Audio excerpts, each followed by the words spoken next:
সবুজ ঘাসে ঢাকা এক বিস্তীর্ণ মাঠ, আর সেখানে দুটি বাদামি ভাল্লুক ঘুরে বেড়াচ্ছে নির্ভয়ে। ভাল্লুক প্রকৃতির এক বিস্ময়কর সৃষ্টি। বিশালদেহী হলেও এরা খুব বুদ্ধিমান ও কৌতূহলী প্রাণী।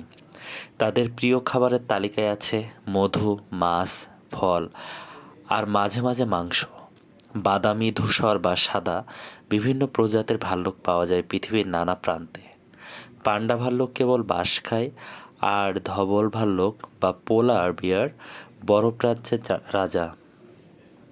শীতকালে এরা হাইবারনেট করে, মানে মাসের পর মাস গভীর ঘুমে থাকে, না খেয়ে না পড়ে। ভাল্লুকেরা মানুষকে সাধারণত এড়িয়ে চলে, তাই বন্য প্রাণীর প্রতি শ্রদ্ধা রেখে দূর থেকে ভালোবাসুন তাদের।